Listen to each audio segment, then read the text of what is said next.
시장을 이겨라. 오늘 주제는 의료기기 산업의 고성장 기대 그리고 그와 관련된 정책 모멘텀 최대 수혜주는 무엇인지 알아봅니다. 현재도 중요하지만 늘 미래를 보고 트렌드를 연구하시는 분입니다. 김동희 글로벌 인베스트먼트 대표와 함께하겠습니다. 어서 오십시오. 네, 안녕하세요. 제약바이오가 뜨거운데 사실은 제약바이오 말고도 의료기기 산업도 꾸준히 성장하는 섹터인데요. 정부가 지난 7월에 규제개혁 1호로 의료기기 산업 카드를 얘기를 했다고 합니다. 그 내용과 시장에서의 영향 관련주부터 얘기해 주시죠. 네, 그 말씀해 주셨듯이 최근에 이제 제약바이오 관련주들이 굉장히 핫했는데 여기에 비해서 잘 성장하고 있고 돈도 잘 벌고 있는 의료기기 관련주, 같은 이제 헬스케어 섹터 범위 안에 있습니다만 의료기기 관련주 같은 경우에는 주가가 크게 올라가지 못한 그러한 상황이기 때문에 지금 우리가 상대적으로 좀 주목을 더 해볼 필요가 있겠다라고 좀 말씀을 드릴 수가 있겠습니다. 또 한 가지는 아까 말씀해 주셨듯이 이제 문재인 정부가 규제 개혁을 많이 얘기하는데 규제 개혁 1호로 의료기기 산업 카드를 들고 나왔습니다. 지난 7월 달에 분당 서울대병원에서 열린 의료기기 분야 규제 혁신 및 산업 육성 발표에서 문재인 대통령께서 직접 발표자로 나섰는데요. 이것은 정부가 규제 혁신의 첫 대상으로 의료기기 분야를 채택한 것이기 때문에 죄송합니다. 굉장히 좀 중요한 그런 지금 사례다라고 좀 볼 수 있겠고 이러한 의료기기는 인공지능, 빅데이터, 로봇 이러한 4차 산업과 관련된 각종 첨단 기술이 가장 빠르게 적용되고 있는 섹터이기 때문에 이 정부가 지금 힘을 쏟고 있는 4차 산업혁명에 대한 성패를 가늠해 볼 수 있는 리트머스 시험지 역할을 할 것이다. 그만큼 정부가 부처는 이 의료기기 산업 규제 혁신 그리고 이 산업의 성장의 성공을 위해서 온 힘을 쏟을 수밖에 없는 상황이기 때문에 안 그래도 잘 성장하고 있는 의료기기 사업에 좀 날개를 달았다라고 좀 평가를 할 수가 있겠습니다. 왜 규제 혁신 카드를 들고 나왔냐면 이 의료기기 분야는 개발보다 허가가 훨씬 더 어렵다라는 그동안 평가가 좀 있었습니다. 허가를 받고 위해서는 정부의 굉장히 많은 여러 가지 기관들을 쫓아다녀야 됐는데 의료기기를 개발했다 하더라도 시장에 진입하기까지 최대 520일까지 소요되면서 중도에 포기해버리는 이러한 중소기업들이 좀 상당히 많은 상황이기 때문에 지금 이러한 규제 혁신이 무엇보다도 시급했던 분야를 대통령께서 잘 짚었다라고 좀 볼 수가 있겠고요. 특히나 이제 그 다른 제약바이오 섹터에 비해서 소위 말하는 이제 네거티브 지금 규제를 하겠다, 포괄적 네거티브 규제를 하겠다라고 발표했는데 이 내용이 뭐냐면 지금처럼 이제 의료기기를 개발하고 허가를 받는 것이 아니라 의료기기를 개발한 경우에 먼저 이것을 시장에 진입시키고 사후에 이것이 적절한지를 검토하는 규제를 택하겠다라는 겁니다. 사실상 규제 장벽을 없앤 것이죠. 이 이유는 그딴 제약바이오 어떤 신약을 개발하는 산업에 비해서 의료기기 산업이 상대적으로 위험성이 적기 때문이다라고 좀 볼 수가 있겠습니다. 네. 그러면 이제 규제 완화에 따른 시장에 미치는 효과랄까요? 또 의료기기 관련주들도 꽤 있는데요. 종목 좀 언급해 주세요. 네, 일단은 뭐 여러 가지 관련주들이 좀 있을 수 있겠습니다만 지금 아까도 말씀드렸지만 한 가지 포인트만 더 말씀드리면요. 이제 규제 완화로 인해서 이 의료기기 산업이 날개를 달았다라고 좀 볼 수가 있겠습니다. 이 계속해서 고령화 사회에서 역성장 없이 계속해서 성장하는 산업이 의료기기 산업인데 여기에 이제 그런 규제가 완화가 되면서 이제 우리나라 국내 산업뿐만 아니라 이제 글로벌 업체로서 성장할 수 있는 배경을 마련한 것이고요.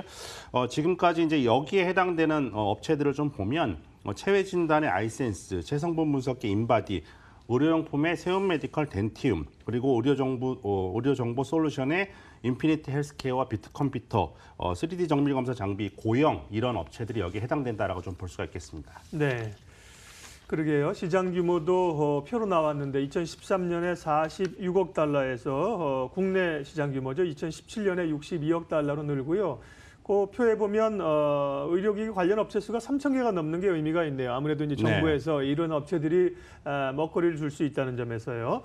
자, 관련주는 굉장히 많고 사실은 반짝반짝하는 업체들도 많은데요. 그 가운데 이제 좀 골라야 될 과제가 있습니다. 네, 뭐 다 좋지만 잘 성장하고 있는 것이 이제 말씀드렸던 업체들인데 이 가운데서도 정말 저평가돼 있고 지금 돈을 잘 벌고 있는 기업인데요. 세움메디칼을 탑픽으로 좀 말씀을 드리도록 하겠습니다. 이 세움메디칼 같은 회사는 사실 그 지난 18년 동안 한 번도 역성장을 하지 않고 돈을 잘 벌어들인 이런 업체인데 시장의 주목을 받지 못했습니다. 그래서 얼마나 주목을 못 받았으면 이제 최근에 동사에 대한 모 증권사에서 분석 리포트가 나왔는데 제목이 몰라봐서 죄송합니다라는 좀 리포트가 나오면서 시장에 이런 리포트가 발간되면서 좀 화제를 받기도 했었는데요. 이 세온메디칼은 의료용 흡입기 카테터 등 이제 현재 16개 품목군의 108개의 제품을 생산하고 있습니다. 그러니까 굉장히 많은 제품을 생산하고 있는 이런 다품종 소량 생산 전문 업체인데 이것이 동사의 최대 장점입니다. 그러니까 이러한 많은 소모품을 생산하고 있는데 이러한 그 다품종 그 소량 생산을 할 수 있는 업체들이 없어요. 그렇기 때문에 거의 이제 경쟁 상대가 없는 그러한 상태이다라고 좀 말씀드릴 수가 있겠고 이 소모품 이러한 동사의 최대 장점은 소모품을 생산하기 때문에 경기에 비탄력적이고 계절성도 타지 않는다는 점입니다. 그래서 또 거래처가 전부 다 좀 대학병원, 서울대학교 병원 같은 대학병원이 주요한 거래처인데 이 병원, 대형 병원들 같은 경우에는 또 이제 진입하기엔 진입장벽이 굉장히 높다는 것도 이 업체가 주요 제품들이 과점적 구조를 취할 수 있는 그러한 의미다라고 좀 말씀드릴 수가 있겠습니다.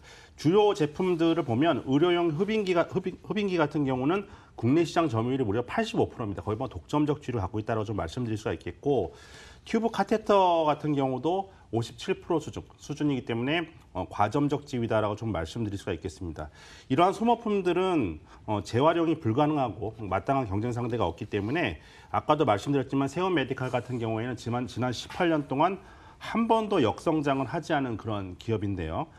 이제 베트남의 제2공장이 올해부터 본격적으로 가동이 되면서 생산 능력이 확대되고 그리고 원가가 크게 절감되면서 사상 최대 실적이 예상된다라고 좀 볼 수가 있겠습니다. 여기에 이제 고령화 정부 규제 완화로 힘입어서 이러한 사상 최대 실적의 기조가 내년에도 그리고 내후년에도 계속해서 좀 이어질 것으로 보여지는데요. 이제 다른 스몰캡들과 다르게 이러한 것을 반영해서 최근에 여러 증권사에서 좀 호평이 좀 쏟아졌습니다. 지금 이 증권사들에 나온 리포트의 제목만 보더라도 토러스 증권 같은 경우에는 세온메디칼이 고령화 수의 사상 최대 실적이 전망된다. 리딩투자증권은 역성장을 모르는 성장 가치주다. 신한은 성장 준비 완료. 이런 그 아주 제목만 봐도 좋은 호평들을 좀 쏟아내고 있고요. 현재 국면에서 봤을 때 이러한 그 증권사들이 지금 리포트들 종합해 보면 목표 주가를 대체적으로 한 6,800원 정도 수준, 7,000원에 육박한 이러한 목표 주가를 제시하고 있는 데 비해서 현재 주가가 한 4,000원대 중반 정도 수준이기 때문에 굉장히 좀 안정적으로 진입할 수 있는 여력이 있다라고 좀 말씀드릴 수가 있겠고요. 뭐 의료기기 관련주 중에서 뭐 가장 저평가된 종목 중에 하나고 기존 아까 말씀드렸던 여러 가지 이러한 그 소모품에 더해서 최근에 유방 보형물 등 새로운 신제품들을 내놨는데 이것이 좀 호조를 보이고 있기 때문에 성장 동력도 풍부하다라고 좀 말씀드릴 수가 있겠습니다. 지금 상황에서 보신다면 목표가는 6,500원, 손절가는 4,000원 선을 제시해드리도록 하겠습니다.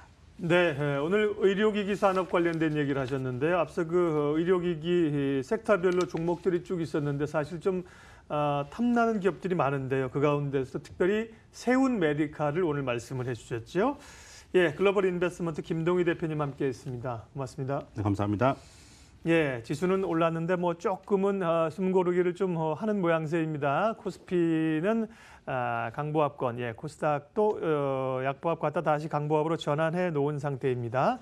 출발 마켓온 오늘 순서는 여기까지 하겠습니다. 오늘도 좋은 선택, 좋은 투자하십시오. 고맙습니다.